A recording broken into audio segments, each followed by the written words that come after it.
All right. My YouTube name is A's Philosophy, and I decided what I'm going to do is for my first live video, I'm going to do a little bit of an introduction.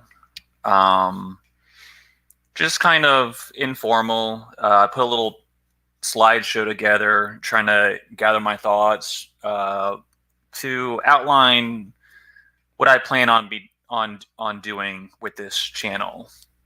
And the name of my presentation is going to be Restoring Christianity, a New Reformation. Introduction to A's Philosophy channel. And by the way, I might change my name at some point. I'm going with that for now because that's kind of what I've been doing for some time. I'm going with that for now because that's kind of what I. But yeah, we're gonna run with that for now. So, restoring Christianity, a new Reformation. What does that mean?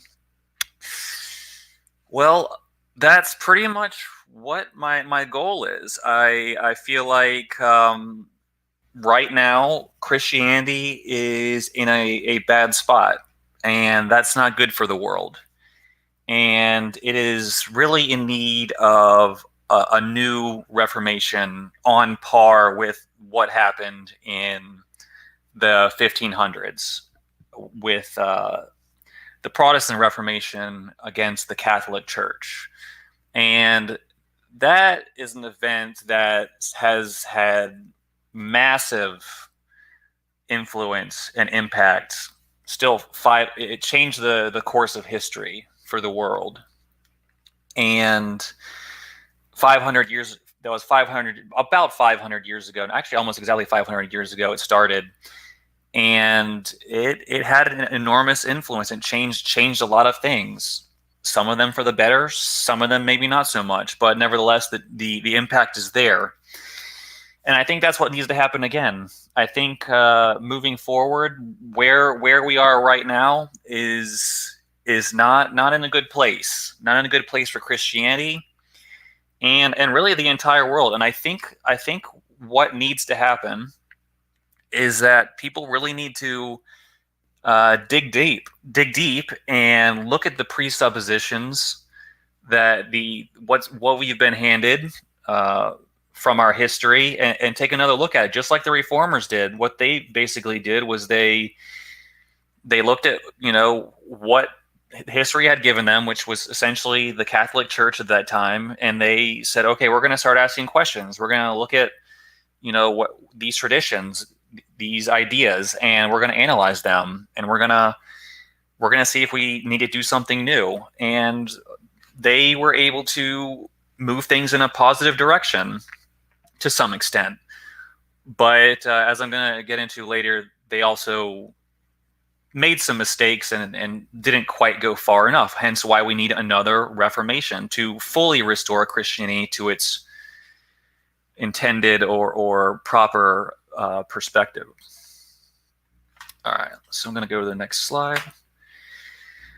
Why this channel? So yeah, it's basically everything I'm going to be doing today is just explaining what the purpose of this channel is, why did I make it, and then we're going to go into kind of the things I expect to talk about to the extent that I continue to produce content for this channel.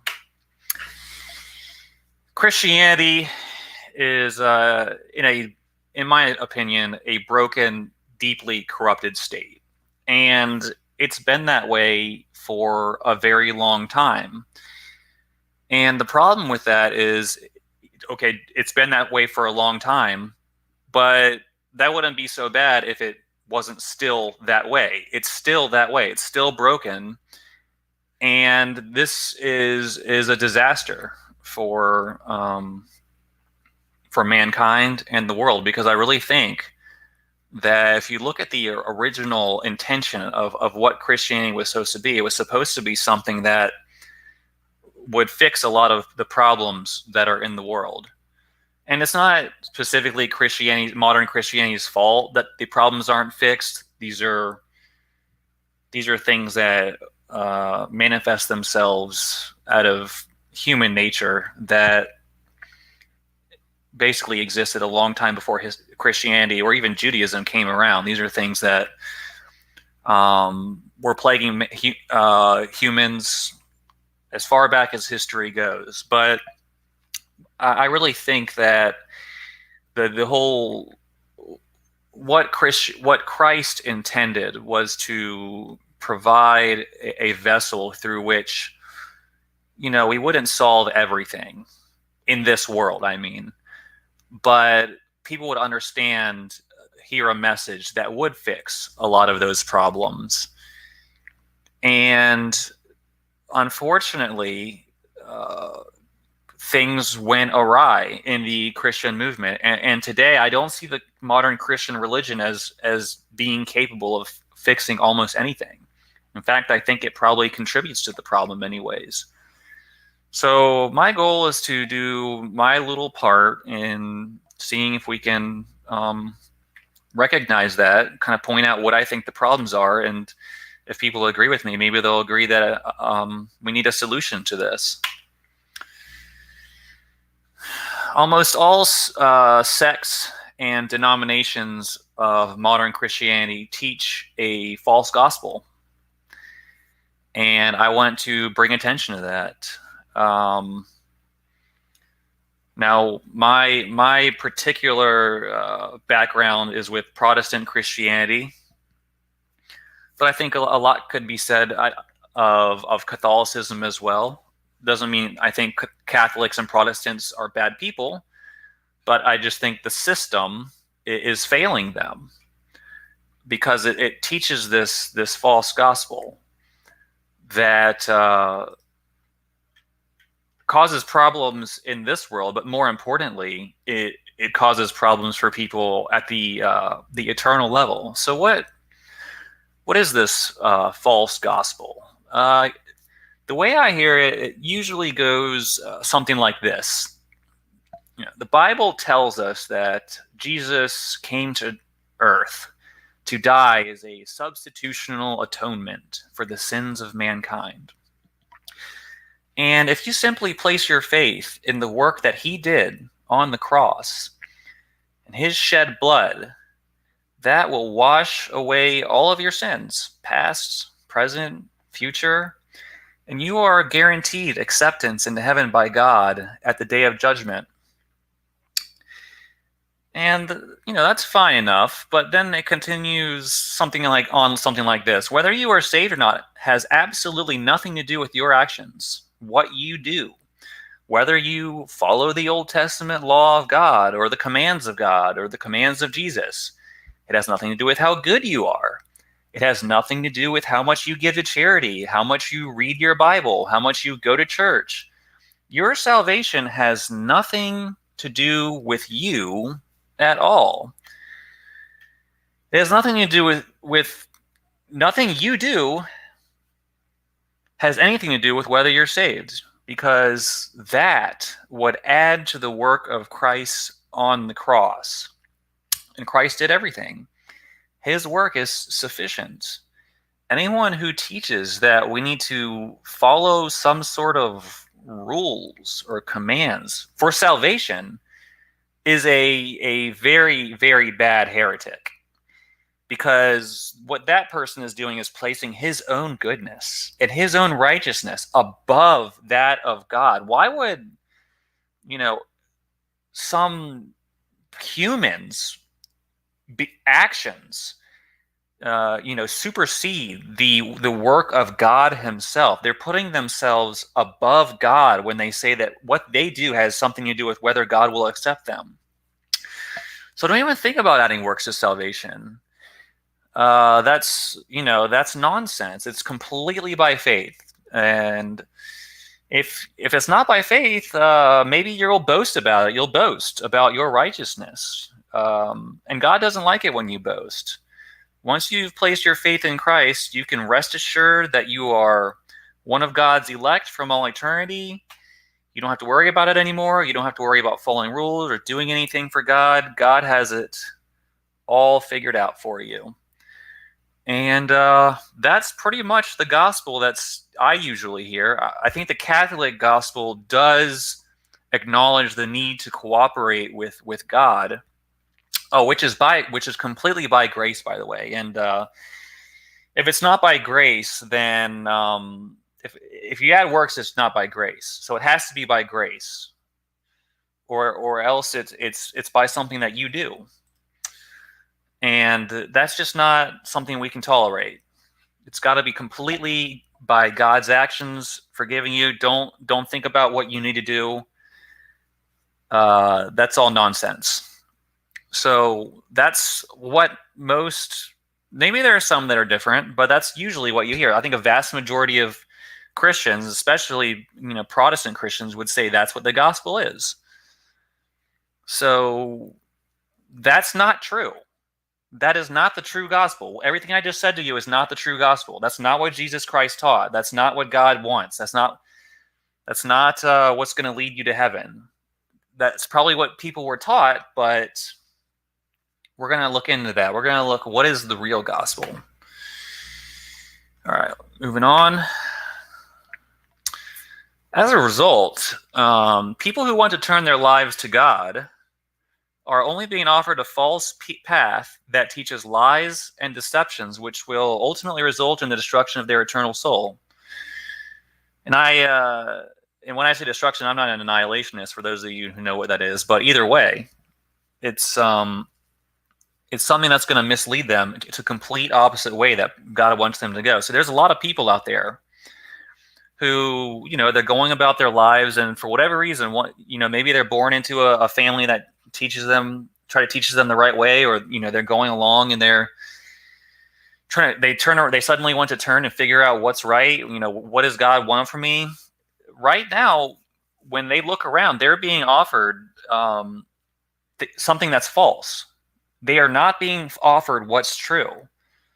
There needs to be truth for people to turn to when they're trying to figure out, how do I get into a right relationship with God? For a vast majority of people, when they look around and look at the people who are saying, this is the way, they're not going to get the truth. They're not going to get the right way, because Christianity is broken. It's corrupted. So Christianity, and of course this is all from my perspective, Christianity needs to be corrected for people to have this true path to salvation and righteousness.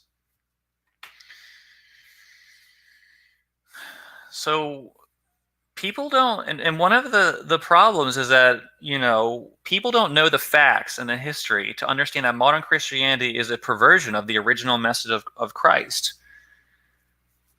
This is really not something that's well known, is the actual history of Christianity, how it came to be, and specifically the very, very earliest phase of Christianity, which I think is where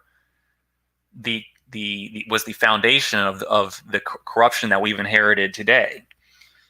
Unfortunately, there's a lot about the earliest phases of Christianity have been lost to history.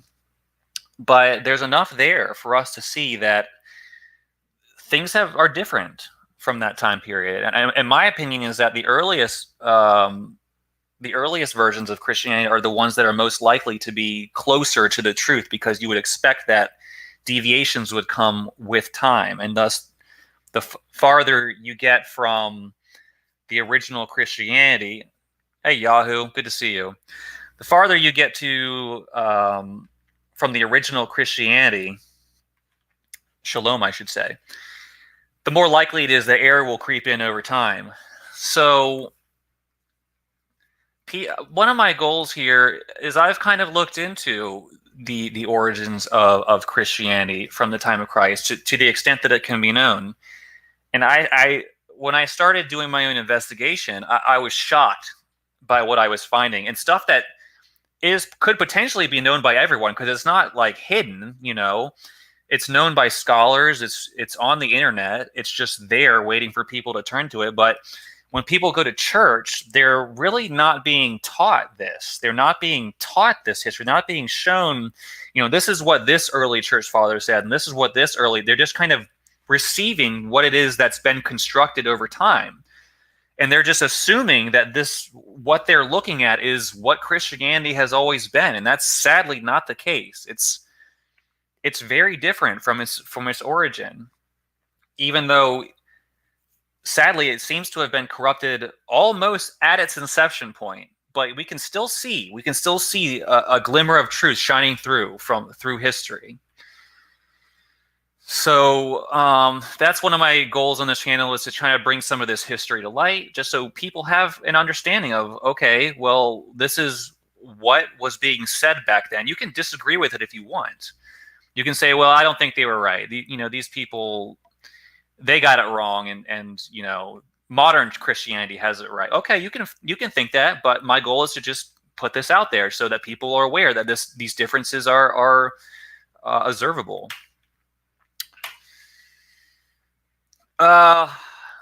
People are abandoning religion, and especially, quote, Christianity, in droves. And I think this is true. Maybe this is an inevitable result of the march of history, but I don't think it has to be. I think one of the reasons people are leaving Christianity or religion, but we're specifically talking about, is because they look at it and they're like, what is this?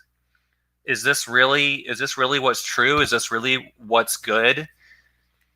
And another reason is that let me see if let's just leave that as it is. Let's just leave that as an idea as it is. People are abandoning religion, and there needs to be a counterforce. And I think if Christianity was to be reformed, perhaps things might turn around. Secularism and atheism are the dominant cultural forces at play. Let's see what's next. Yeah.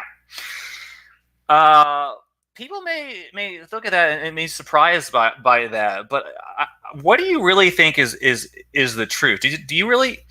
I live in the United States, and when I look around, I think the last thing that's influencing our culture at large is Christianity. Christianity seems to have almost no impact on the major decisions that are made in our cultural institutions, and by our lawmakers, or even at the level of the citizens. I mean, when you look at some of what's going on in our culture, with the rise of anti-religious sentiments, of non-religiosity, of practices and beliefs that are inconsistent with traditional Christian thought, and how they're kind of gaining a large number of victories in major political and cultural battles. And I just don't think we can look at the situation and say that Christianity is in any way the dominant cultural force. I hate to just put it out there like that, but that's just what I see. Christianity's a very weak force, and secularism more than atheism, not so much. But secularism and non-religiosity are what guide the corporate CEOs, the deans at the universities, the entertainment industry. You rarely hear these people mentioning Christianity in a positive light, trying to promote it.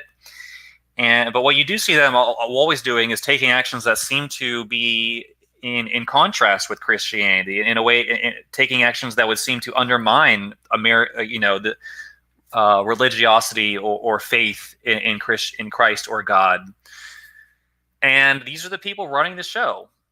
Why is that? Why are Christians allowing this to happen? I think it has a lot to do with what Christianity is today. It doesn't tell people that they need to, be a force in this world to establish God's kingdom here and now. It's all about, waiting for God or Christ to come out of the clouds and swoop you up, in his spaceship and take you off, essentially. I know that's kind of not a very fair characterization, but that's kind of how people view it. Christ is going to come, all this stuff is going to be, done away with. There's going to be a new heaven and a new earth. So why worry about all this? No, God wants you to work here right now on this earth. We're to establish God's kingdom right here, and let ceding our society to other forces is I'm sure God's not happy about it at the very least. Philosophy and science have been co-opted by influential cultural institutions to spread atheism and secularism. Yes, that that is true. If you look at the dominant cultural forces, the universities is academia. These people, they laugh at religion. They laugh at Christianity. They fill our classrooms with atheistic ideas masquerading as science and philosophy. It's really horrible. And honestly, there's a couple people. It's not fair to say that no one's fighting this. No Christians are fighting this. But when I see these polls out there saying that apparently, and I'm speaking specifically as of the United States of America, but I think this could apply in Europe and probably elsewhere as well. That saying that United States is 76, still 70% Christian. I'm like, what? No, it can't be, because why is literally every single major academic institution and giant corporation and entertainment group, why do they all apparently hate Christianity if America is 70% Christian? These people, what people don't realize is that they're not being taught real philosophy and real science. They're being taught secularism and atheism and naturalism masquerading as these things. People need to understand that. I do intend to talk about that. Oh, let me get over here. Yeah, here we go. Modern Christian churches offer little to no resistance to the decline of faith in God. I don't know if that shocks other people when I say it, but when I look at what the churches are doing right now, they're actually, a lot of them are buying into this stuff that's intended to destroy Christianity from the people who hate Christianity. They're actually promoting the very ideas that are meant to erase Christianity. And I'm not going to get into exactly what those ideas are, but let me give you one example. Evolution. If I was running a church, I'd be teaching my congregation that evolution's a lie. It's not true. But there are a lot of mainstream, large denominations right now that actually will teach, like Catholicism is a good example. They have embraced like naturalistic evolution. But a number of Protestant ones too. They've said, yeah, this is what the science shows. And how does that help you? How does that help you to teach people that we've evolved over time from a single-celled bacteria?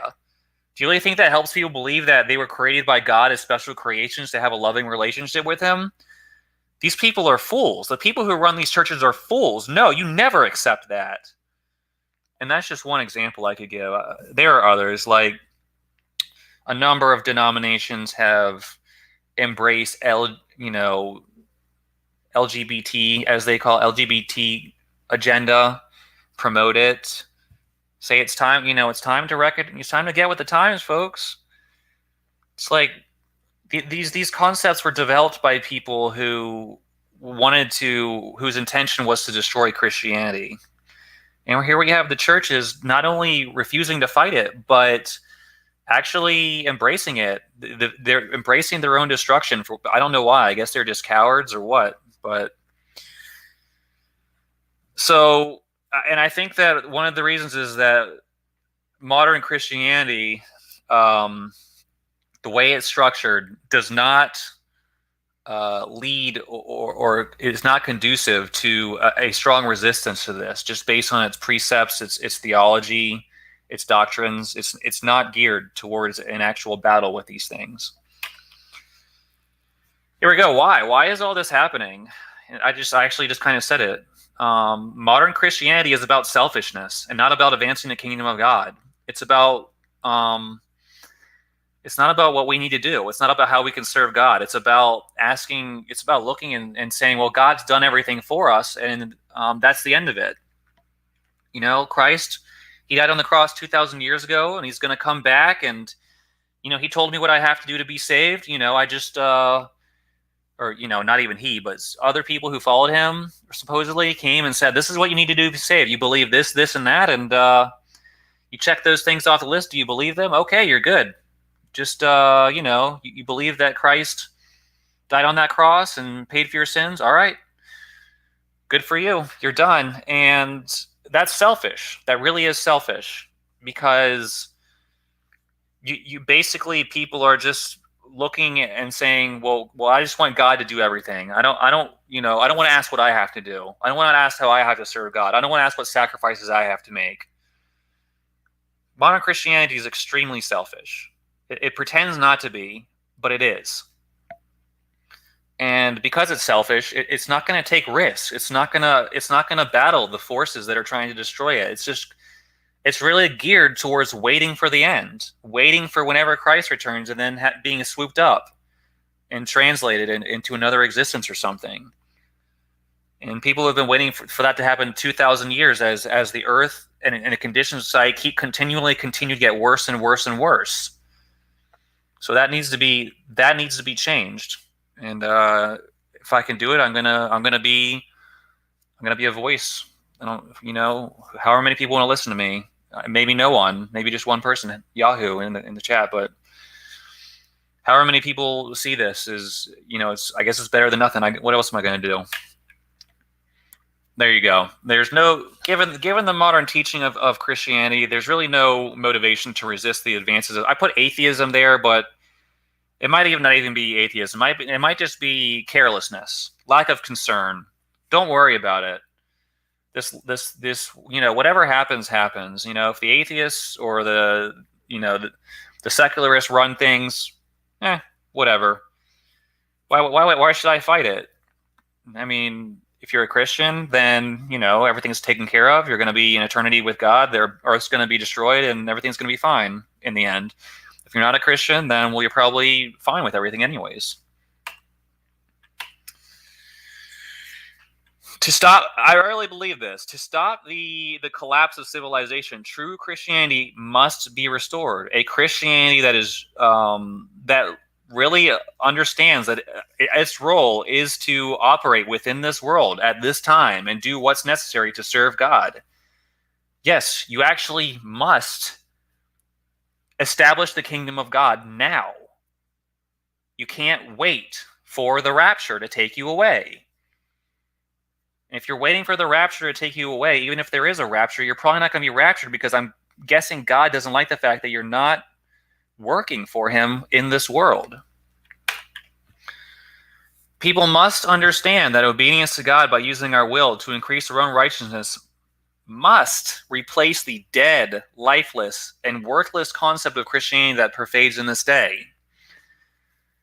Yes, when people know they have to obey God, they're not going to take things lightly. They're not going to, sit around and wait for some other being to take them out of here, or do it for them, or to intervene. We are responsible for this. We need to understand that God has put us in control of this earth. And to say that, God's got a plan, God's going to do it. No, actually, he gave us the control. He gave us free will. And he wants us to look at what he's asked us to do. And when we do what he wants us to do, that's what righteousness is. God tells us what's righteous.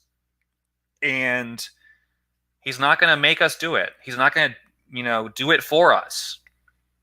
That wasn't the case 3,000 years ago, and it's not the case today.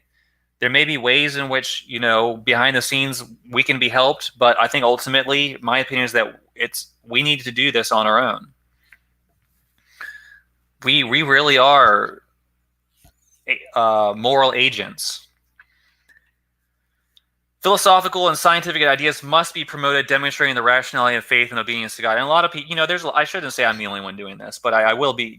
I guess my goal is just to be another voice. People need to hear why philosophy and science actually support faith in God, obedience to God.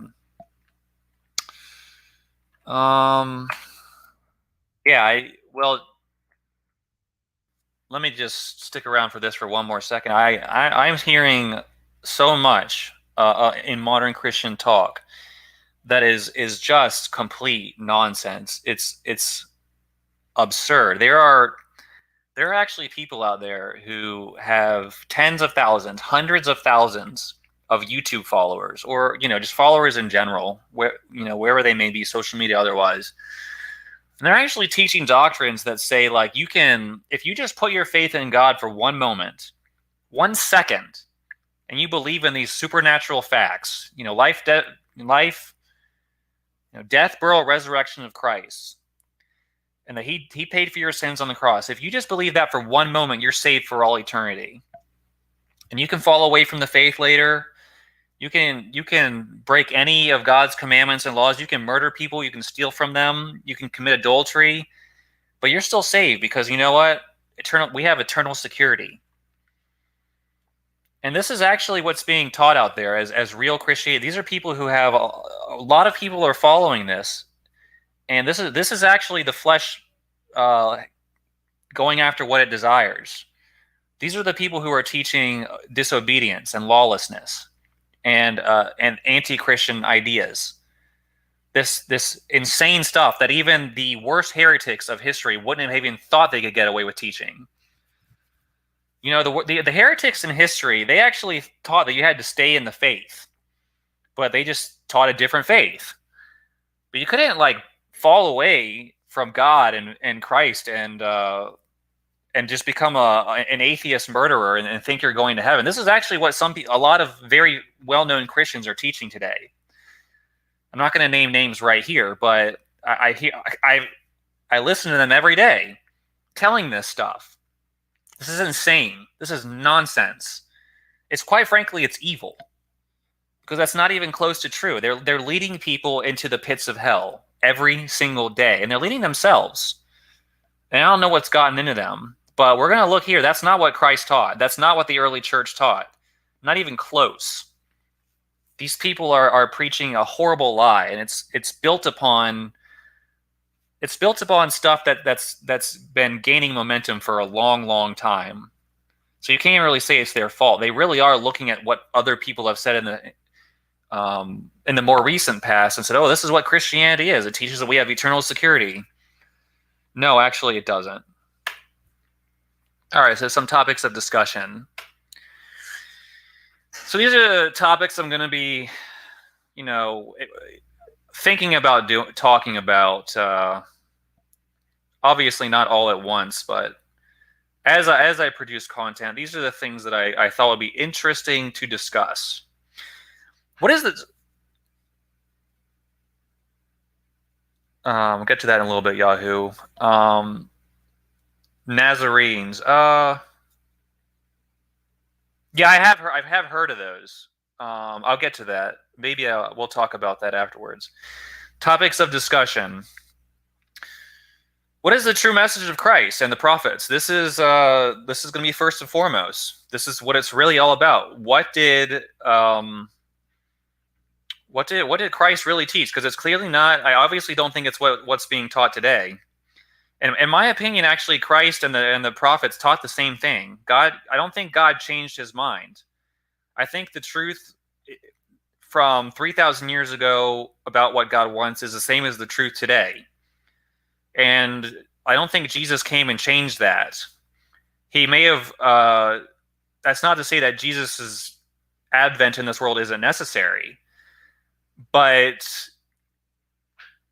the message that was taught by about what saves you is the same throughout all time. And I believe that there have been true prophets, and their words are recorded in the Bible. And Christ came and he gave the perfect representation of God's will in life and in word and in deed and in everything he was. And that's why he was the Messiah. So we're going to look at what that message was. It's not what the churches are teaching today. It's very different. And spoiler alert, yes, you actually do have to obey God. That was what Christ taught. You can't just put your faith in something that someone else did and think you're saved for all eternity. No, that's not what Jesus taught. Depending on how you define faith. The way the modern church defines faith, it's not true. They're not true. History of Christianity and understanding of how it was corrupted and by whom. We're going to name names, folks. We're going to look back in time. We're going to look back at the evidence, what it shows, and we're going to we're going to see what people said, and we're going to look at how things changed over time. And it's changed a lot. And when you look back at the first Christians, and you try and do a chronology of what they were saying, and you can very clearly see over time things were slowly but surely going, and what was being taught as Christianity was modified. I know that's might sound shocking to people, but it's actually what's observable. If you look at, and I'm sure there were a lot of scholars who will agree that what's being taught today in the churches is just nowhere close, and it's 2,000 years of deviation from the original added up over time. So what is it today that's the problem? What is being taught that, as well, understanding what the current corruptions are that are poisoning the religion? So we had an original message. What is the current message? I want to provide what exactly is being taught in the churches today, specifically Protestant, but also Catholicism has its problems, obviously. So we're going to look at what is being taught, so we understand what is being taught versus what was originally taught. We need to understand what's wrong to understand how it's different from what it was. Philosophy. So my YouTube name is A's Philosophy. I think philosophy is probably the best way of figuring out the truth about the world around us. And other people will say, well, what about revelation? Revelation is, yeah, but you have to use philosophy to gauge what's true revelation. You have to understand what's being given to you. That's how if two people hand you two different revelations. One of them holds you a Bible, one of them holds the Quran.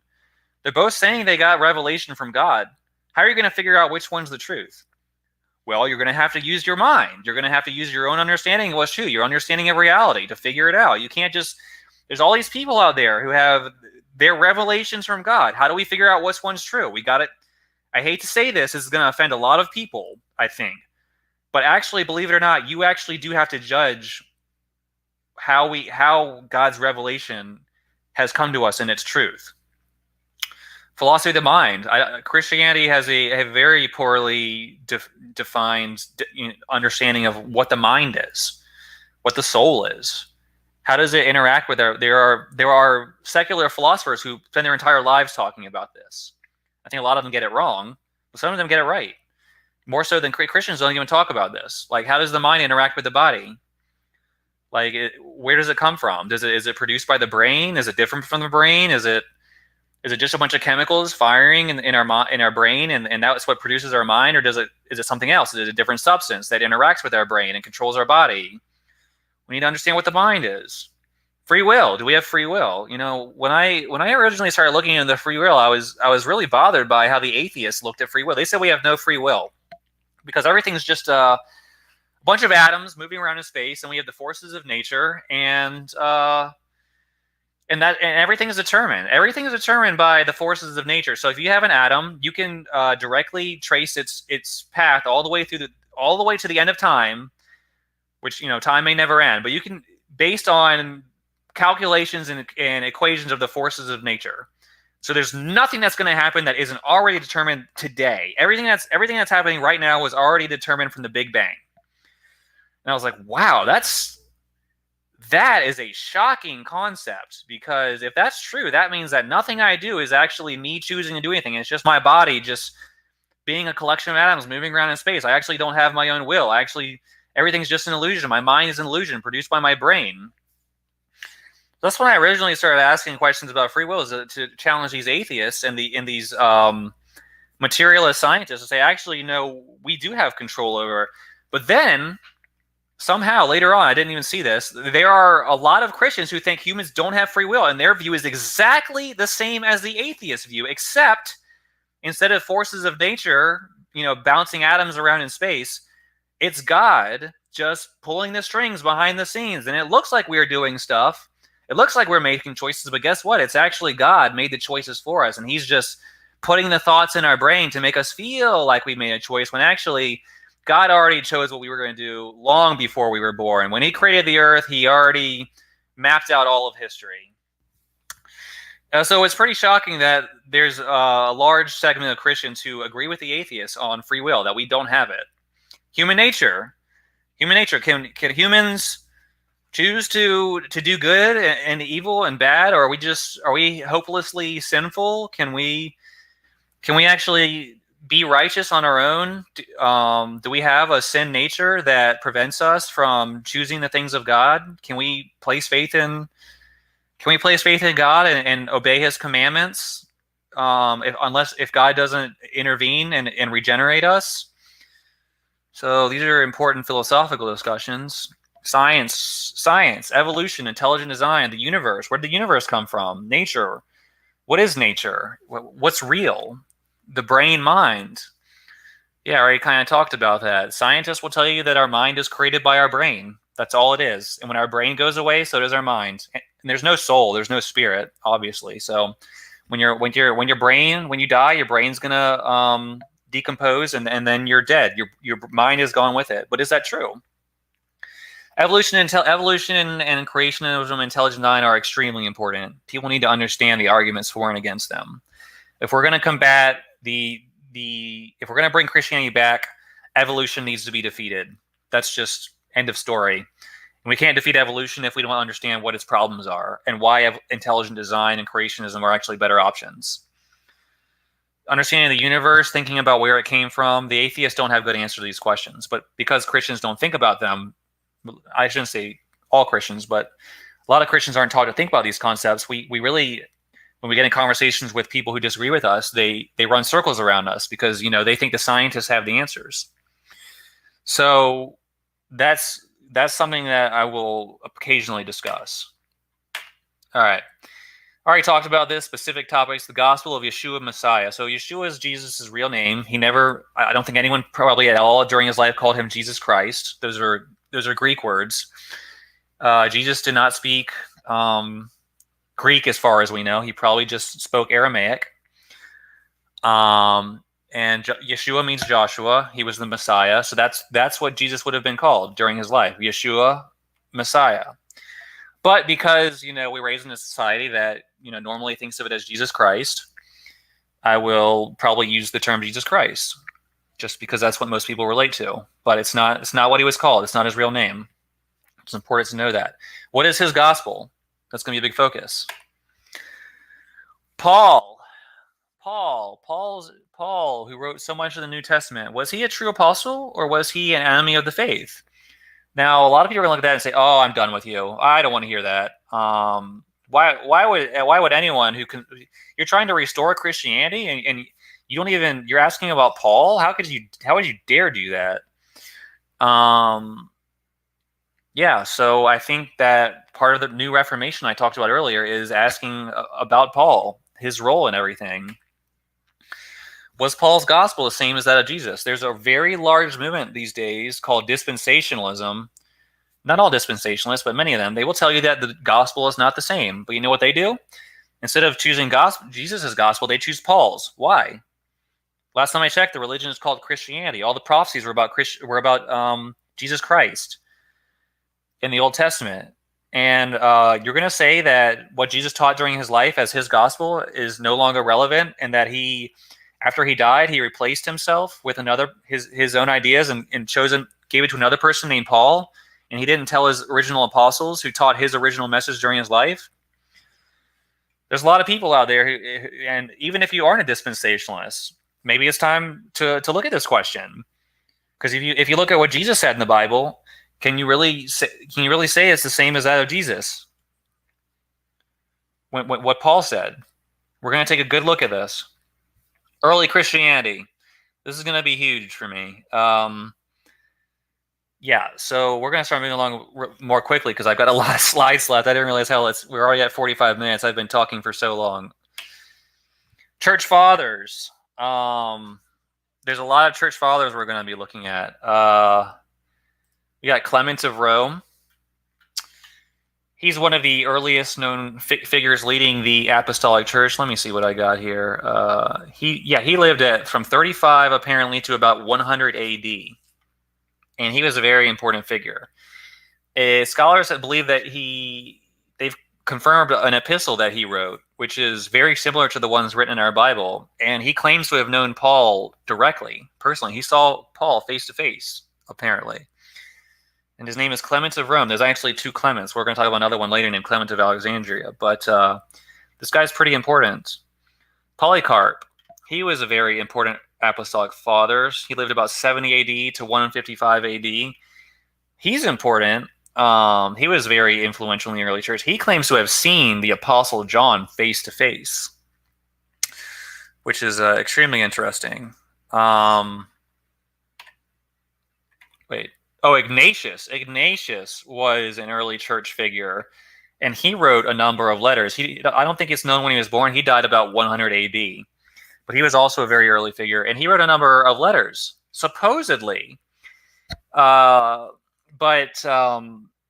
These letters are extremely important that he wrote, because unfortunately, it looks like what scholars have learned over time is that a lot of them are forgeries.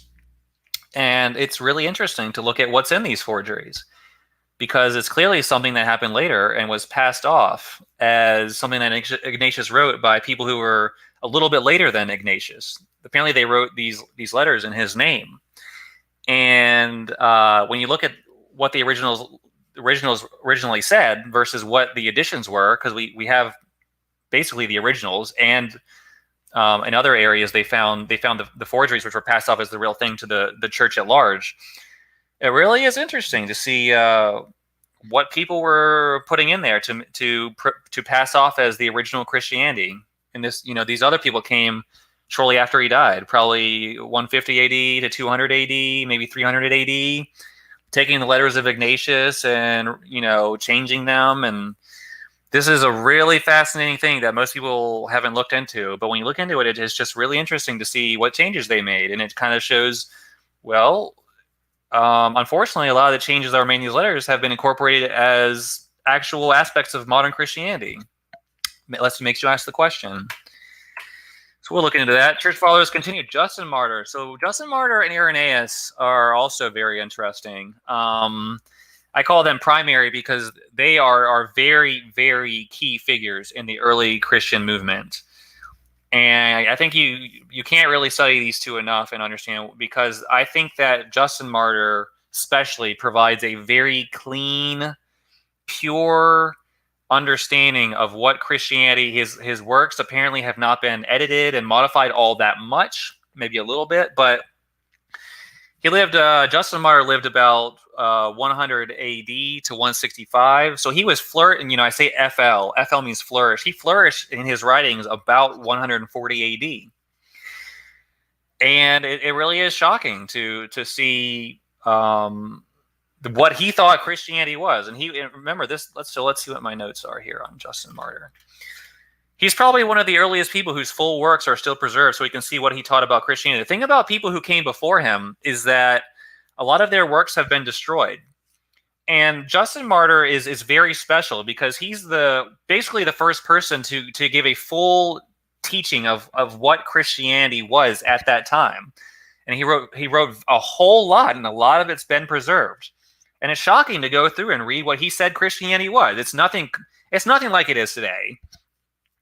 Thankfully, we still have his works. I'm shocked it wasn't destroyed, like so much of the other stuff. But we can look. It's very fortunate that for whatever reason, his works were preserved through all the other destruction. A lot of them were. Some of them were destroyed, but enough. A lot of it was left over. And yeah, he was very influential, a leader in the Christian movement, operating mostly out of Rome. He was killed by the Romans for his faith. He actually was a martyr. That's why he's called Justin Martyr.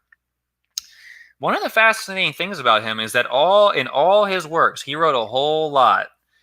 I think he never once quoted Paul the Apostle, who's in the Bible, supposedly Paul the Apostle. This is very fascinating. Here's a man who's writing about 100 years after Jesus died, trying to defend what Christianity is. And in all his works, and he's in Rome, which is where many people think Paul was really incorporated into Christianity. He's writing mostly out of Rome, and he in all his works, his voluminous works, he doesn't quote Paul to defend or promote the idea of what Christianity is. And strangely enough, he also only mentions the Gospel of John once or twice. So he's aware. I know he's definitely aware of Paul. I think he mentions Paul, and he mentions the Gospel of John, but he rarely ever quotes from them, which is, I think, something that's fascinated me. And a lot of people have also noticed this and asked this question of why this is the case. Irenaeus was 130 to 200 AD was his life, and he wrote a lot of his major works from like 180 to 200 AD, right before he died. So he was writing less than one generation after Justin Martyr. They probably knew each other. Actually, it's not. They might not have known each other just because they were separated by distance. Irenaeus was in what's modern day France.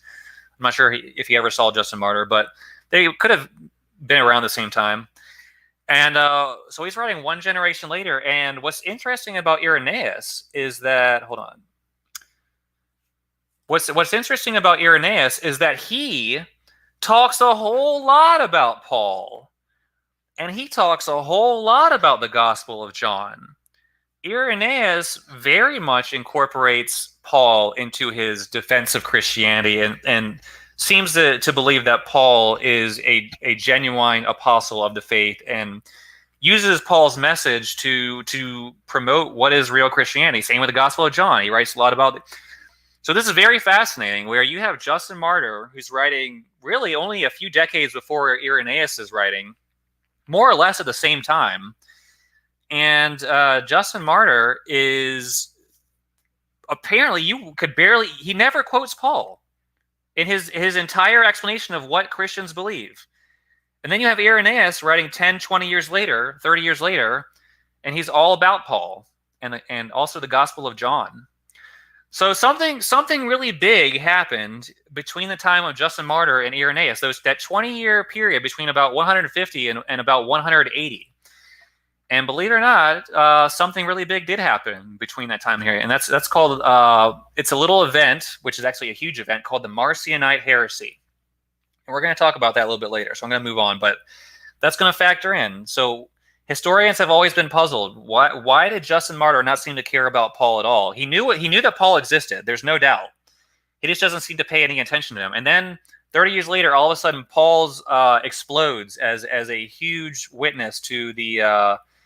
Oh, hey Chris, how you doing? As a huge part of what is genuine Christianity. So we'll look at that. Papias or Papias. I'm not sure how to pronounce that. He lived about, what are y'all seeing? Let me make sure. Yeah, Papias. He lived about 60 or so to 130 AD.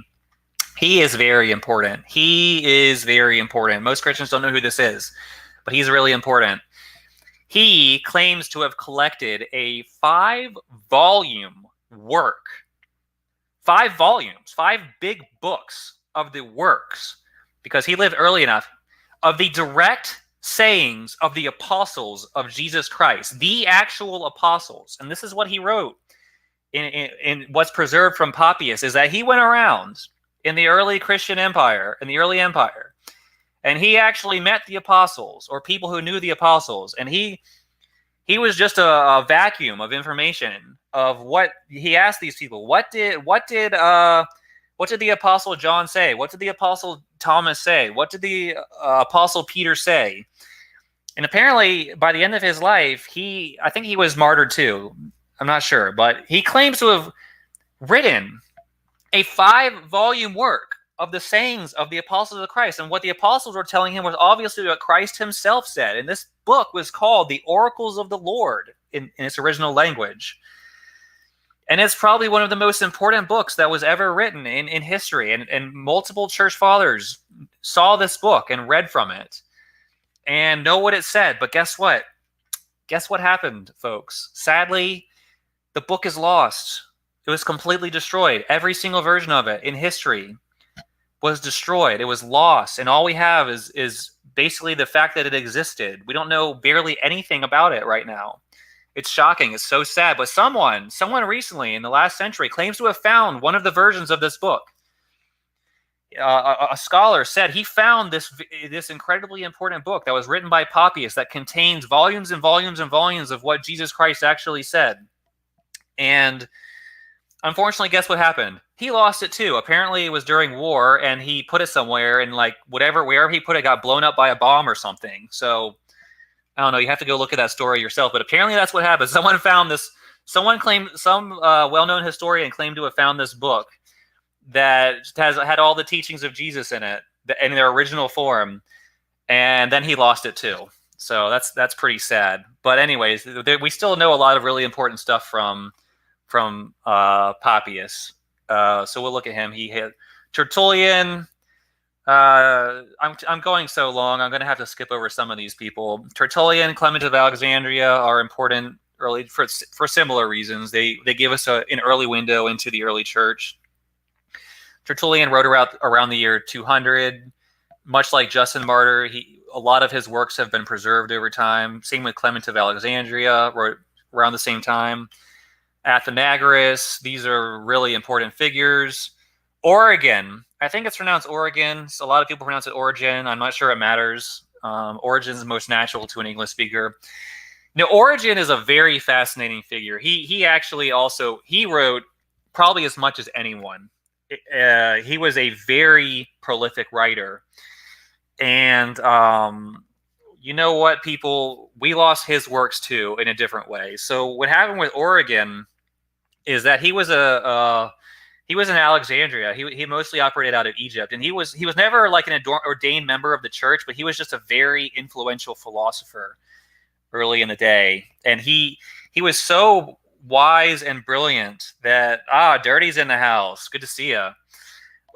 He was so wise and brilliant that everyone was just dying to hear what he had to say. So he wrote he was actually given by the local authorities of Alexandria like 10 people to record his words so that, you know, we could have spread it around the empire. And guess what? I think they were writing in Greek.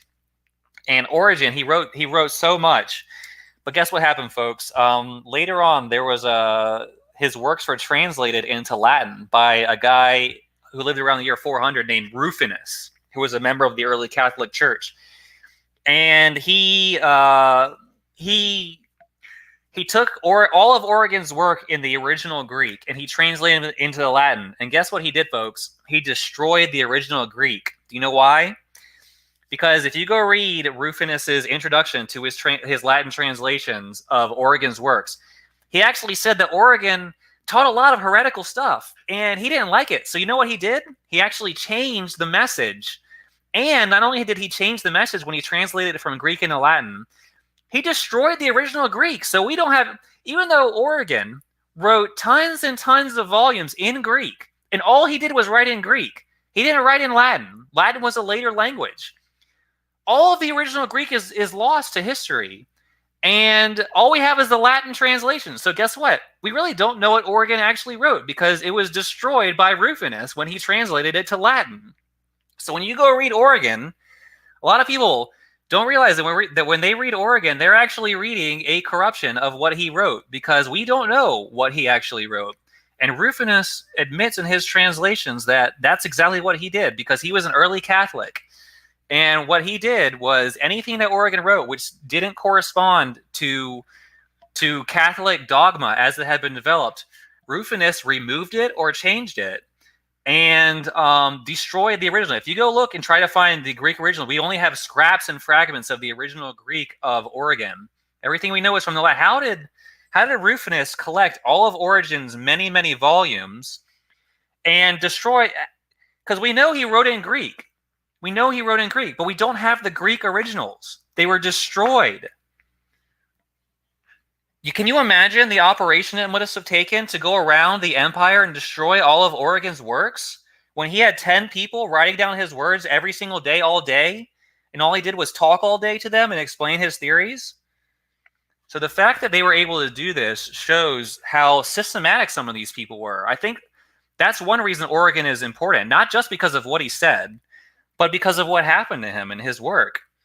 Yeah, go look it up. His original works were destroyed. And so today, when we read Origen, we're reading a complete contrivance. We have no idea if this is what his actual beliefs really were. Athanasius, Rufinus, Jerome. These three characters are like the henchmen of the original Catholic movement. These people are all people who did really horrible things. And Eusebius too. Eusebius wasn't that bad, but he was kind of bad. He was just a bad historian. We're going to talk about them. I'm going on for so long, I can't really focus on them. I'm trying to get through this presentation, but we're going to look into these people. What did they do? They basically are responsible for changing the direction of the Christian religion at the time frame they lived, which was between the years like 300 and 400. Jerome was a terrible guy, and he was actually the guy who gave us the Latin Vulgate. And this guy, he also, I think, he destroyed documents because he tells us he was translating from certain documents that existed in the early church. And guess what? Strangely enough, these early Catholic people, the documents they translated from the original language into Greek, or the original language into Latin, somehow these people saw them and then they were gone to history. What do you think happened to them? Jerome, he's the one who created the Latin Vulgate. And he translated from the original Hebrew version of Matthew. Hebrew version of Matthew is gone. Or I think they might have found it, but not much of it is left. All right, moving on. We're going to look at them. I'll probably get into that another time. All right, early Christian writings. Gospel of Thomas. It's been a while since I've read the Gospel of Thomas, but it's pretty fascinating. Oh, Pseudo-Clementine literature, the homilies and the recognitions. This is another fascinating study. There are these works that kind of came out of nowhere. They were written. No one really knows when exactly they were written, but if you read them, it says they were written by a guy I talked about earlier named Clement of Rome. And what they basically are, there's basically two of them. They're called the Clementine Homilies and the Clementine Recognitions. And these are two together. These are two different volumes that are called the Pseudo-Clementine literature, because it says it's written by Clement of Rome, but obviously it wasn't. There's just no way it was written by him. It's impossible. But what's important, what's fascinating about these works is that they are written, and scholars think they were written by a group of people known as the Ebionites, and they provide an alternative history to Christianity that would frankly shock a lot of people. Now, they're written as kind of, sort of, not historical documents, but rather like as kind of like a narrative of Clement going to Palestine and meeting Peter, and it's presented as kind of a story. Let me just call it a story. Maybe is the best, but a lot of what's being presented is what scholars think is the history of Christianity from the Ebionite standpoint. And guess what? It's quite a bit different from what's taught in modern churches.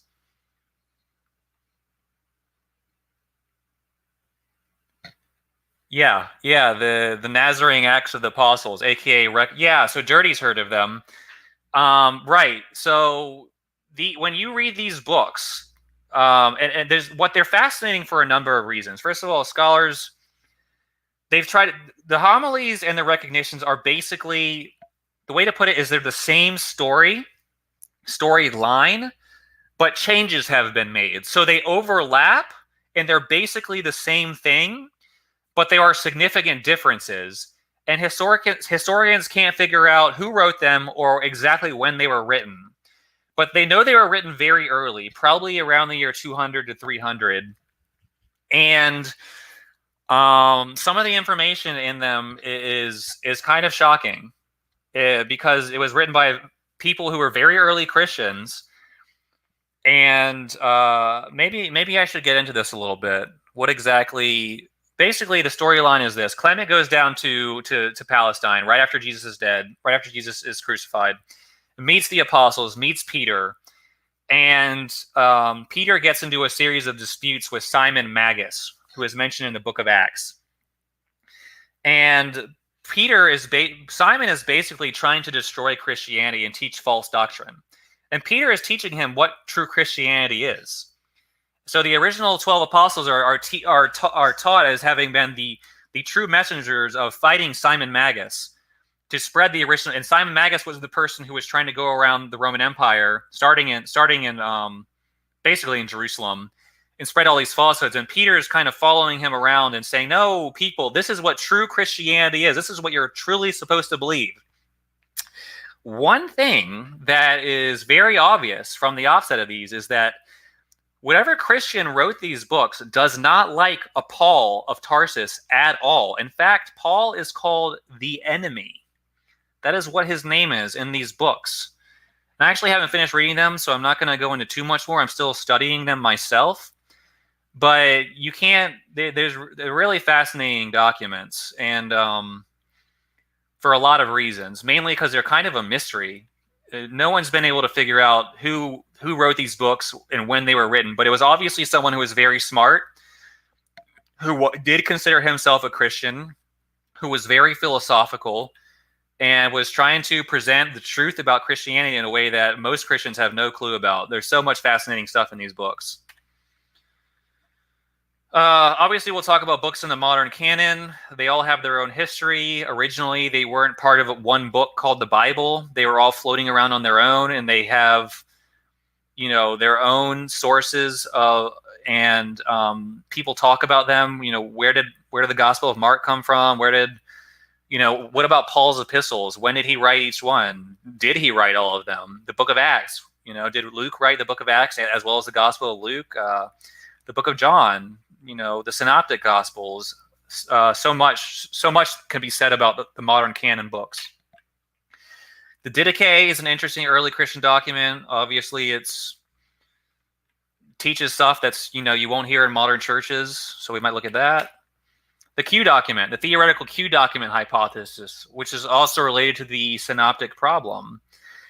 People have often wondered the relationship between Matthew, Mark, and John. It's a really fascinating puzzle. And I keep saying that word fascinating, but it really is. It's incredibly interesting to look at Matthew, Mark, and John. And it's clearly they were not written by the same person, but they're all related to each other in ways that historians cannot figure out. And remember when I talked about, people have always thought, well, because it looks like they both received, like Matthew and Luke got some information from Mark, perhaps, but also Matthew and Luke got other information from other sources that they don't have together. So whoever wrote Matthew and Luke probably had other sources they were looking at to get their sayings and stuff. It's like, historian, I think, you remember that book I talked about earlier from Papias called The Oracles of the Lord? I think we actually do know a little bit what was in that book. I think that some of what's in the modern Bible comes from the sayings that Papias put in his book, The Oracles of the Lord. And that might have been one of the sources. That's my theory, but we'll look at that. Gospel of John. The Gospel of John is quite an enigma, in my opinion. Most people, it's in the Bible, so it's just there, it's whatever.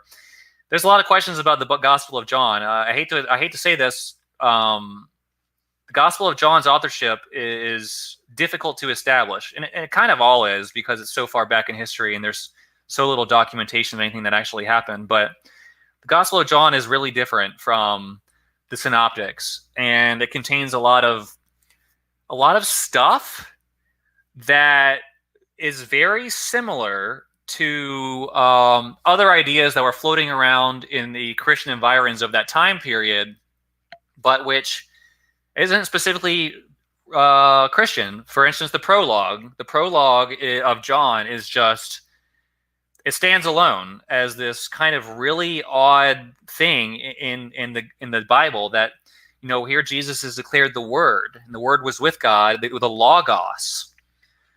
And it's like, I don't think anywhere else in the Bible calls Jesus the pre-existent Logos. So where is this coming from?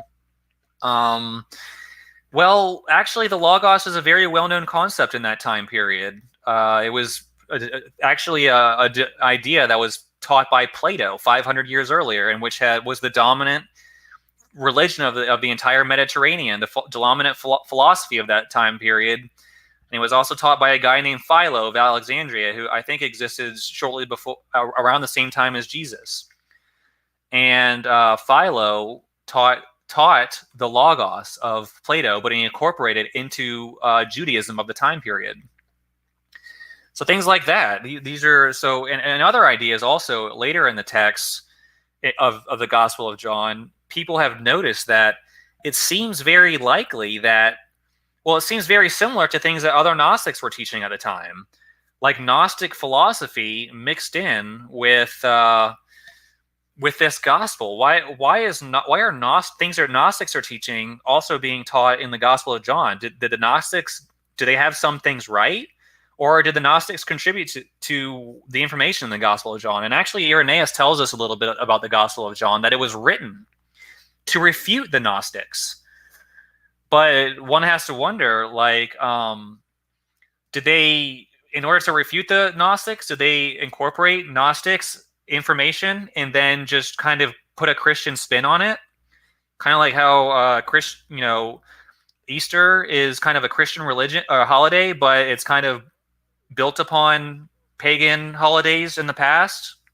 So they took someone else's idea and just kind of infused it into Christianity and took over, and then kind of forgot about what was originally there. I don't know, but it's interesting to think about. There are certainly parallels, and we can look at that. Shepherd of Hermas, take it too long. Won't get into that right now. Gnostic texts. So the Gnostic texts are pretty interesting because these guys are out there around the same time that what would become Christianity is developing. And they're teaching these ideas that are pretty bizarre, but it looks like some of them may have had an influence on certain people's thinkings. I already talked a little bit about one name, but it looks like also Paul, in his epistles, is hearing some of what these people are saying. That some of what is in Paul's epistles sounds very similar to what the Gnostics taught. So if you look at the Gnostics and you look at what some of the things in the Bible, it certainly seems like they're saying very similar things, which I know is uncomfortable to many Christians, but we'll just take a look at it when we have time and try and figure out what happened.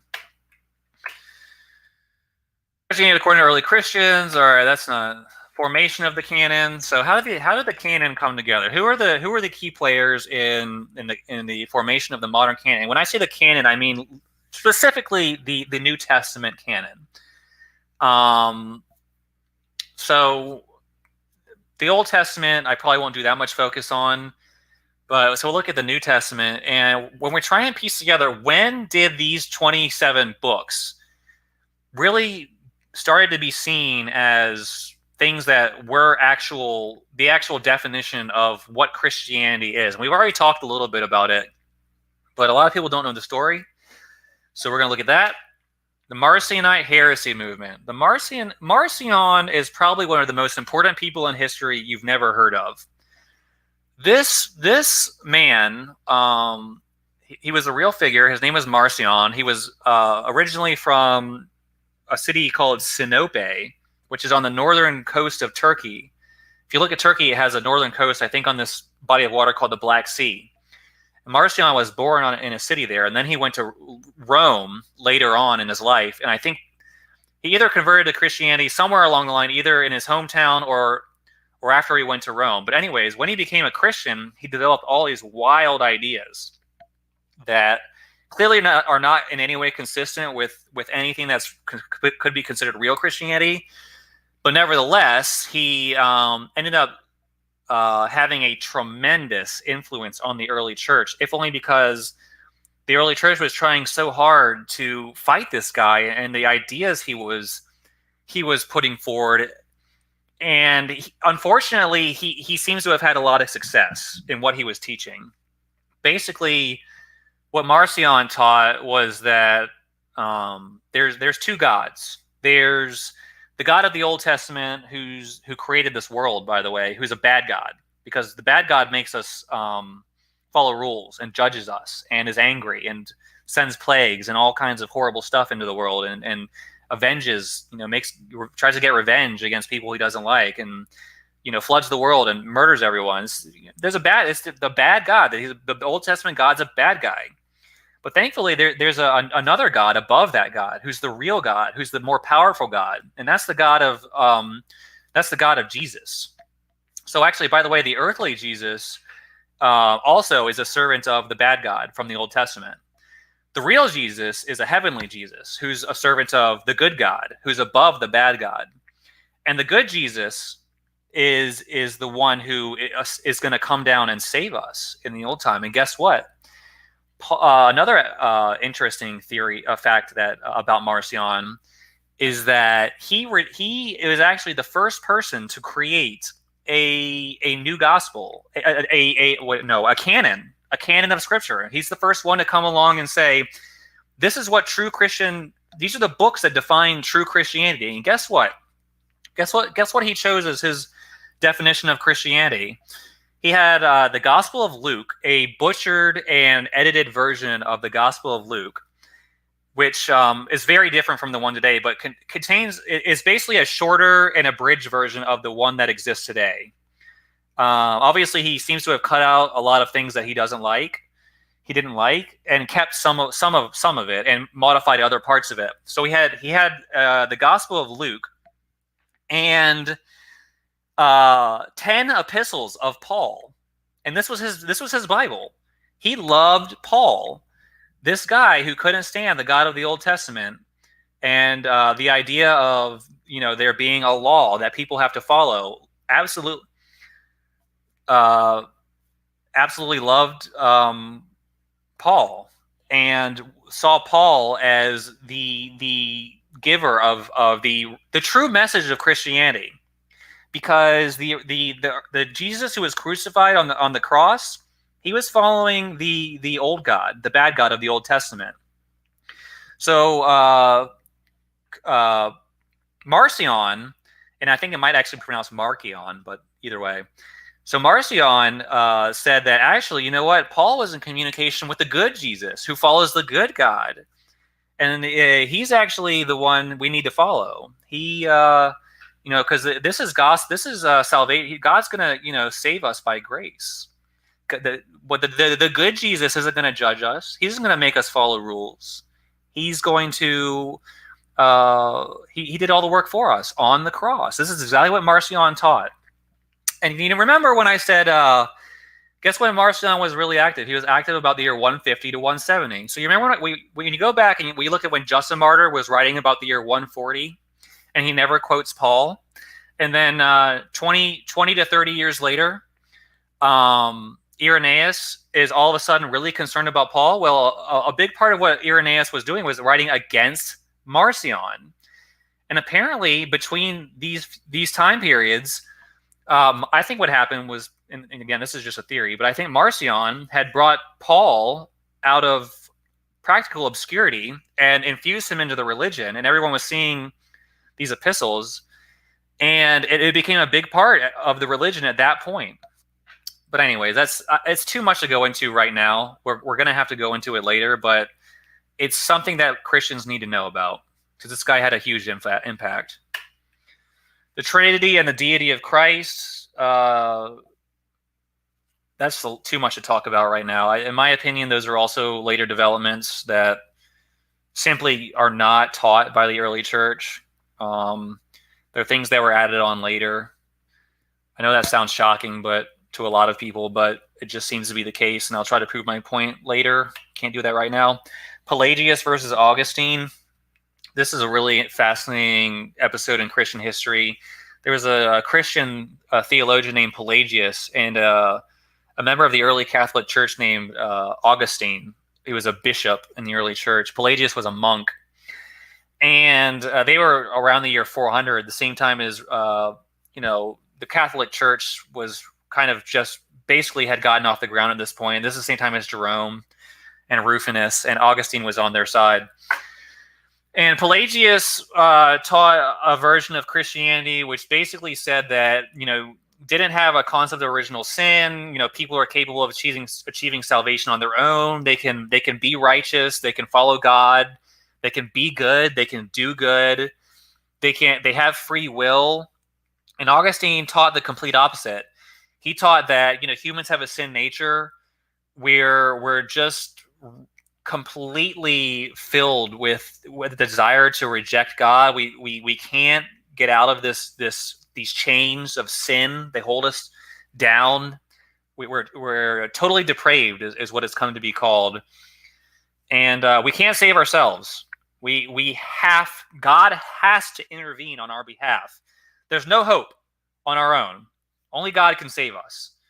Pelagius taught that was not the case, that it's very difficult, but humans are able to do it if they try hard enough and they look at what God has told them to do.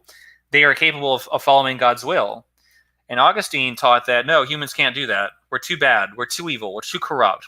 The fall of Adam totally corrupted everything. And believe it or not, Pelagius actually was winning this battle for a long time. He actually got declared by the church at large to be someone who is teaching the truth. But later on, Augustine kind of played politics and defeated him and had him excommunicated, and Pelagius falls into obscurity.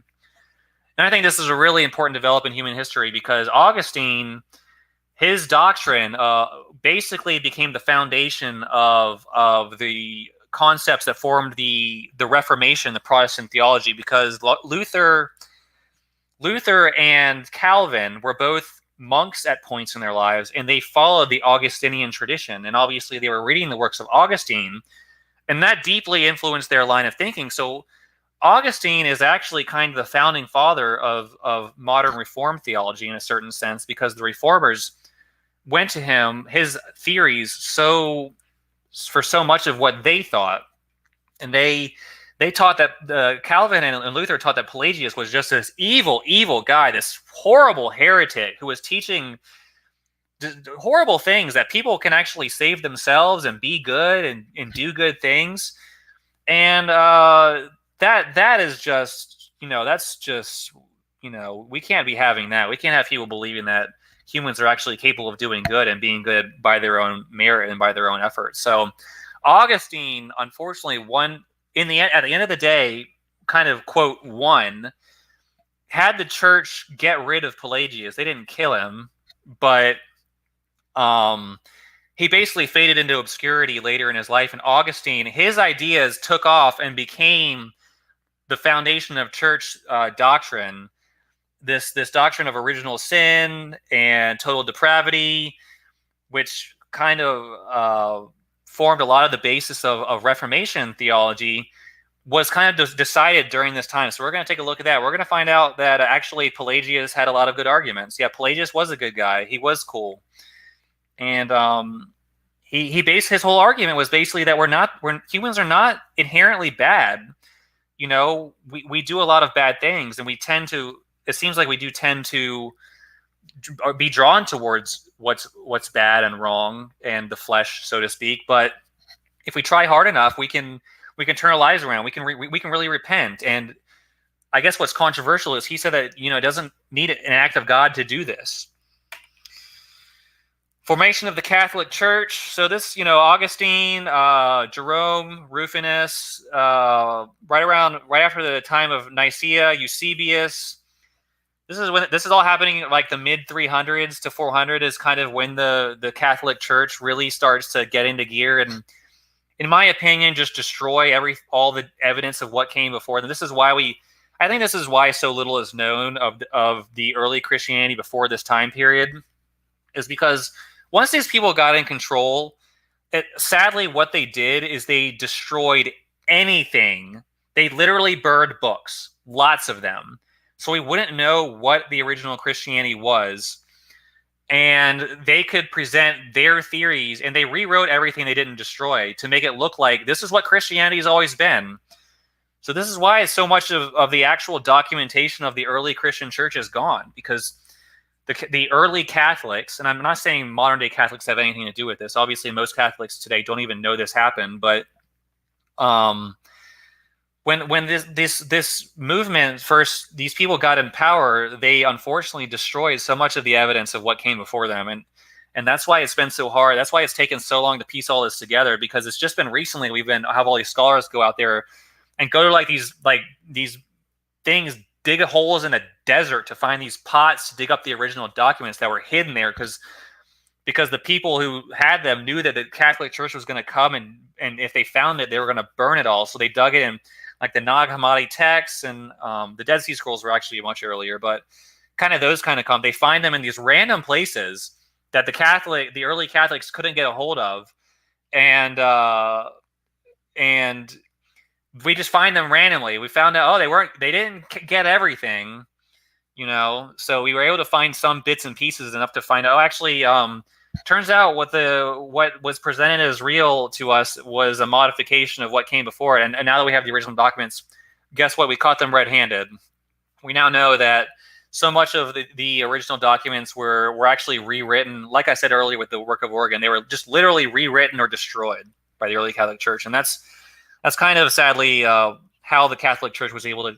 And they did their liturgy in languages that no one understood. So this is how they had power for so long. They hid the original documents. They destroyed the original evidence.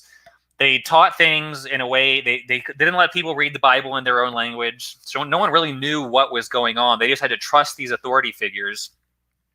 This is how the Catholic Church operated for thousands and thousands of years. And finally the Reformation came along and changed some things for the better. But sadly, so we're going to talk about the Reformation. Main figures were Martin Luther and John Calvin, but of course there were many, many others we don't have time to get into. And the Reformation was, in some senses, positive, but also in other areas they made some huge mistakes. And part of the reason they made mistakes is because, especially in the 1500s when the Reformation began, they didn't have nearly as much of the scholarship as we have now, and they hadn't found a lot of these lost documents, so they didn't know that what the Catholic Church had fed to them was actually modifications of the originals and edited versions of the originals. So they weren't able to fully examine the original message of Christ and thus say, hey, actually this is what the original Christianity was, because they just didn't have it at the time. So it led to the Reformers unfortunately not being able to fully correct the problems. They actually retained some of the problems they didn't even think to correct, because they just assumed that this is the way it always was. So it's not even, in some cases, always their fault, but in some cases it is their fault, because these people worked really hard to promote a certain viewpoint of Christianity that has led to the current monstrosity we're seeing today in the world. Specifically, the ideas of Augustine, which are derived from an earlier thinker who I won't mention at this time, but you can probably guess. And it's not Marcion, it's someone earlier than that. But Calvin and Luther were looking at Augustine and his doctrine and his predestination and his determinism, and saying, basically, this has infected a lot of modern Christianity for people to think that basically they don't have free will. God is in control. God is in control of everything. I'm not going to say that he isn't, but he's basically put us in control. That's how it really was originally taught, that God made humans, but he gave us free will. And we basically control our own destiny. And if we screw up, we screw up. And if we don't screw up, then we get it right. And God approves of that. But while we're alive on this earth, we really do control whether we do good or do bad, or come to God, or go to the evil side, whatever you want to call it. We have that ability within us, and it may sound like heretical or strange to say that, but when you actually stop and think about it from a philosophical standpoint, yeah, actually, we clearly, as humans, we can choose to help people, or we can choose to harm people. We can choose to love people, or we can choose to hate people. We build these tendencies in our minds, so certain individuals are more likely to do some things than others, but ultimately we're in control. So a lot of the determinism of Augustine got incorporated by the Reformation, and that's unfortunately caused a lot of problems. The Westminster Confession of Faith is what I consider to probably be one of the most the purest forms of Reformation theology in one document for people to study, to know what did the Reformation actually teach, what did the Reformers teach, and summarize it all into one document. And sadly, I think they got a lot of things completely wrong. So they did some good things by breaking up the monopoly of the Catholic Church and returning it to returning faith to between the individual and God, and also correcting some of the very deep institutional corruption of the Catholic Church that existed at the time, and in my opinion still exists. But they made some new problems. They created some new problems. So we need to take a look at that. Councils and related doctrine: Nicaea, Constantinople, Carthage, Trent, a number of others. Nicaea was basically the foundation of the Trinity in the Catholic Church. Constantinople came a little bit later, like 60 years later, and that's when they really established the Trinity as a doctrine that if you don't believe it, you're going to die. Carthage and Hippo were basically important when it comes to the canonization of the modern New Testament. And Trent is, I think, the Catholics getting together and finally deciding, like the year 1600 or so, like what are the actual books that we're supposed to read as Christians? Yeah, believe it or not, that did not happen until very late in the game, like the 1500s. Philosophy. Okay, so I'm going on too long. I'm probably gonna just try to wrap it up. Philosophy. Free will, mind, human nature. I've already talked about some of these things. Presuppositional apologetics versus classical. I don't have time to get into all that right now.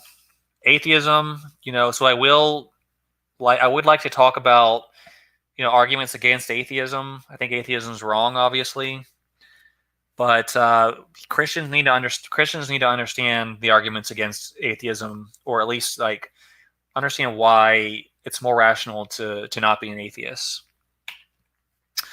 Science, intelligent design versus evolution will probably be a focus, and materialism, physicalism versus dualism. So the idea that all of creation is just a bunch of atoms and energy. That's basically all it is. There's no mind behind everything. There's no mind at all. There's nothing. There's no spirit. There's no soul. There's no heaven. There's no hell.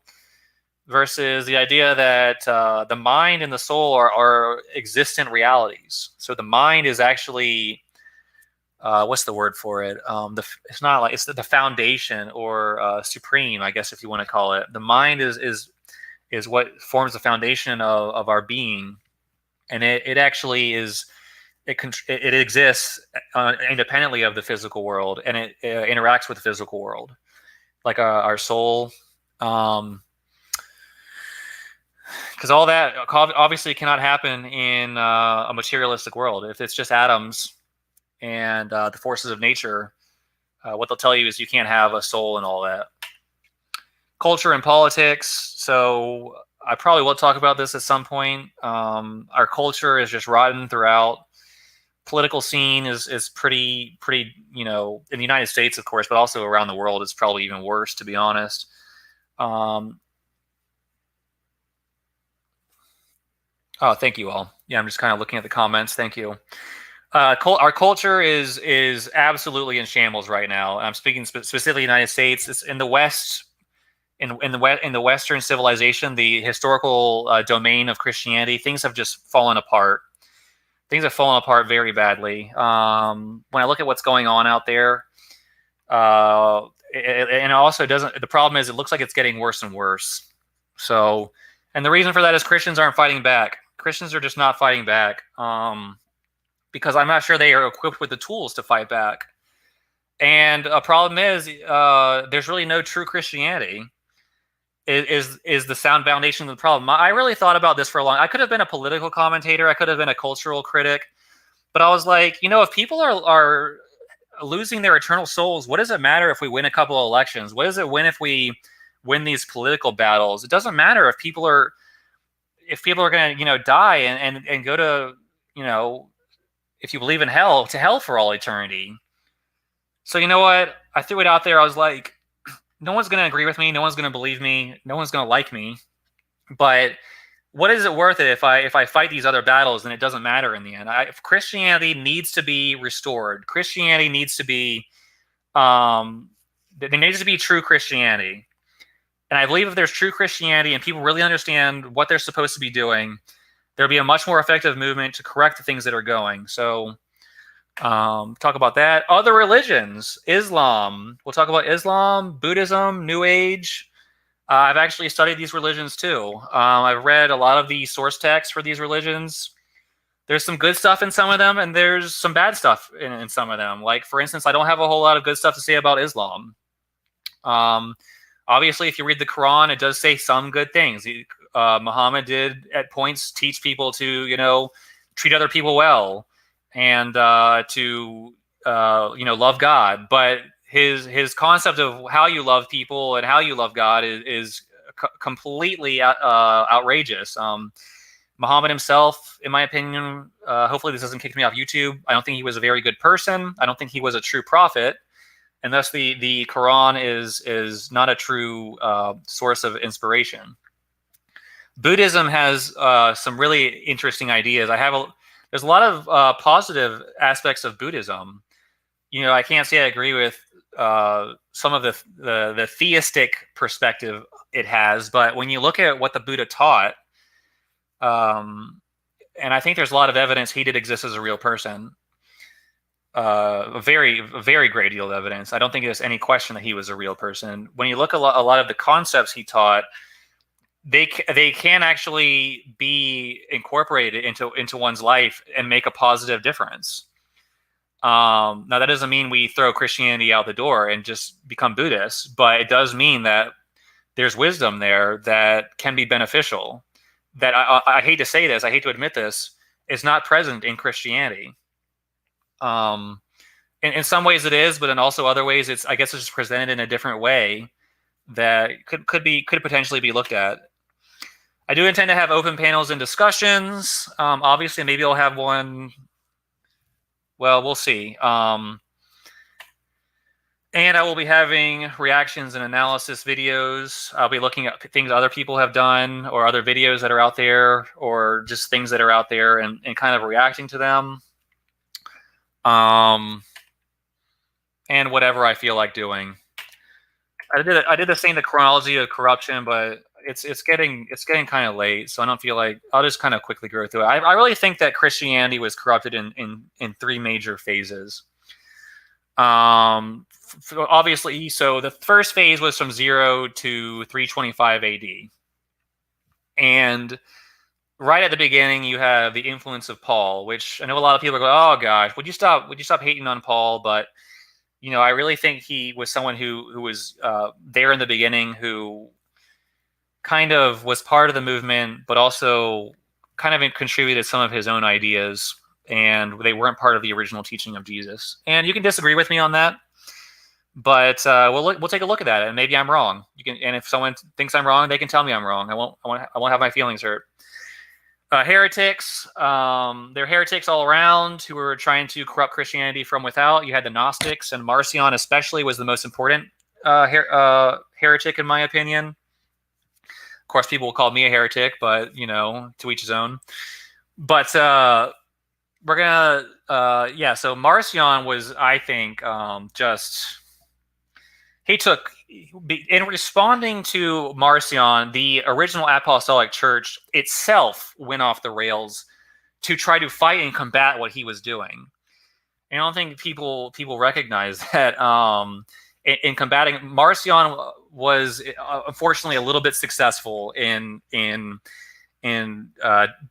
changing Christianity to what he wanted it to be. A little bit, maybe a lot even.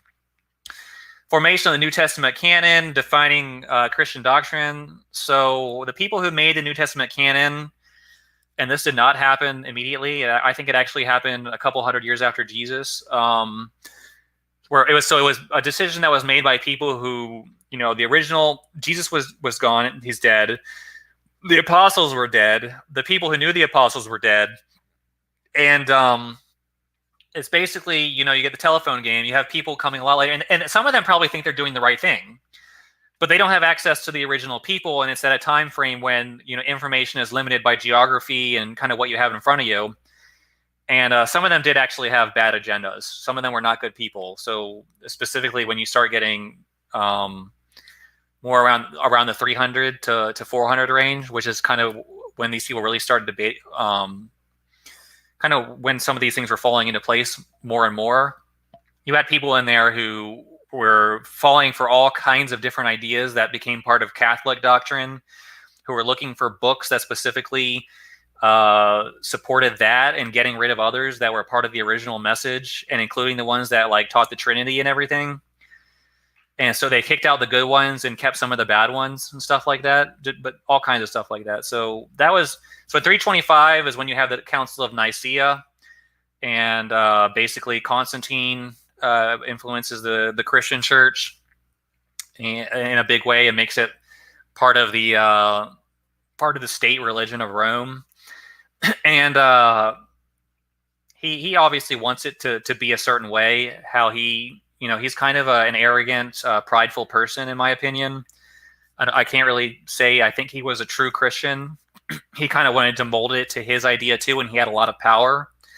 And he kind of put people in place in the church that would kind of carry out his agenda. So unfortunately, once that happened, that's kind of what Christianity became after that. And so that's kind of the formation. I think that's kind of the foundation of the Catholic Church. And personally, someone can challenge me on that, but that's kind of what I see happening. So you have the Catholic Church basically existing from 325 to 1520 AD. In 1520 AD is when Martin Luther basically initiated the Protestant Reformation. And obviously Catholicism didn't come to a complete end, but a lot of Christianity went in a different direction. And as I've already talked about earlier, so Christianity is going in a different direction, but is it necessarily the right direction? So it's definitely a different direction from Catholicism. So you could look at that as a good thing, but at the same time, no, actually, there's more than one wrong direction apparently, and there's only really one right direction. And the Reformers went in a different direction from Catholicism, but they unfortunately didn't choose the right direction. So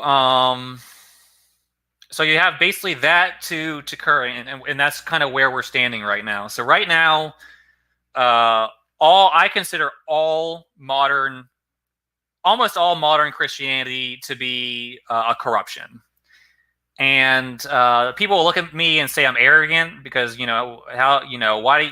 So you're the one who figured it out, You're the one who got it right. All these other people well, actually, believe it or not, there's a lot of people. I didn't learn all this stuff on my own. I didn't do this research on my own. I was looking at the ideas of a lot of other people over a long period of time in my life, and they were the ones who helped me understand what happened. I wouldn't have been able to figure out anything on my own. So no, if people who think I went around the world and studied these documents and text in foreign languages by myself and translated them and exegeted them and explained them and wrote books about them, no, I didn't do that. There's other people who did this work, but it's just not taught to most Christians. So just most Christians don't know. But when they go to church, you don't have the pastor up there teaching them about Justin Martyr and Irenaeus and Eusebius and Rufinus and Origen and these different Council of Nicaea, like these creeds and stuff. So it's stuff that's out there if you know where to look, but some people haven't done that. So all right, final notes. I have some final notes here. My current computer is old and weak, and thus very frequently freezes and crashes, so that might be an issue. I plan on keeping the presentations and studies separate from open panels and discussions. So what I'll probably do is if I want to do a study or a learning presentation to prevent information, what I'll probably do is I'll just end the presentation and then start an open panel or a discussion. And that way the information is separate from the discussions. And another reason I would like to do that is because